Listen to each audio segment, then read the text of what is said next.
రాజన్న సిరిసిల్ల జిల్లా రుద్రంగి మండలం మానాల గ్రామంలోని బద్దిపోచమ్మ ఆలయ సమీపంలో శ్రీ సేవాలాల్ మహారాజ్ జగదాంబాదేవి ఆలయ నిర్మాణానికి సాంప్రదాయ పద్ధతిలో భూమి పూజ చేశారు. సంత సేవాలాల్ మహారాజ్ ఆలయ నిర్మాణానికి భూమి పూజ కార్యక్రమంలో భాగంగా ముఖ్య అతిథులుగా మాజీ వైస్ ఎంపీ పిసిరి భూమయ్య, బాదనవేని రాజారాం, మాజీ సర్పంచ్ పిసిరి తుకారం, నాయకులు కొమ్మల రవీంద్రెడ్డి, తుమ్ జలపతి, లకవత్ జయరాం, కలవత్ బాలు, జక్కు మోహన్, తుమ్ రవీందర్, జక్కు వంశీ, జూల భూమయ్య, అంజయ్య, లక్ష్మీ నరసింహేలు విచ్చేసి కొబ్బరికాయలు కొట్టి భూమి పూజ చేశారు. ఈ సందర్భంగా తండావాసులు మాట్లాడుతూ గిరిజనుల ఆరాధ్య దైవమైన సంత సేవలాల్ మహారాజ్ ఆలయ నిర్మాణానికి రాష్ట్ర cooperative union chairman Manala Mohan Reddy, ప్రభుత్వ విప్ ఎమ్మెల్యే ఆది శ్రీనివాస్ ఆలయ నిర్మాణానికి సహకారం అందించాలని వారు కోరారు. ఈ కార్యక్రమంలో గుగులోతు వినోద్, బాదావత్ తిరుపతి, బాదావత్ రవి, దేగావత్ కళ్యాణ్, దేగావత్ రాజు, దేగావత్ రవి, గుగులోత్ రవి, తండావాసులు, గ్రామ నాయకులు పాల్గొన్నారు.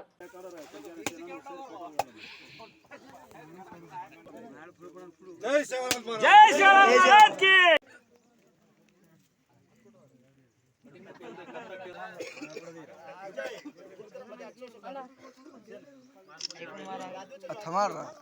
జై సేవాలాల్, జై సేవాలాల్, జై సేవాలాల్, జై సేవాలాల్, జై జగదంబయాడి, జై జగదంబయాడి, జై మేరమయాడి, జై మేరమయాడి. ఉమ్మడి మానవ గ్రామ ప్రజలకు అందరికీ దీపావళి శుభాకాంక్షలు.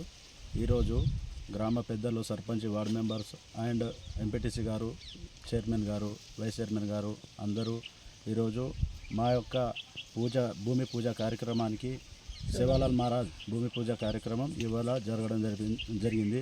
ఈరోజు అందరూ ప్రతి ఒక్కళ్ళు చిన్న పెద్ద అన్నట్టు ఫ్యామిలీతో వచ్చి అందరూ మంచిగా పూజ చేసుకున్నారు.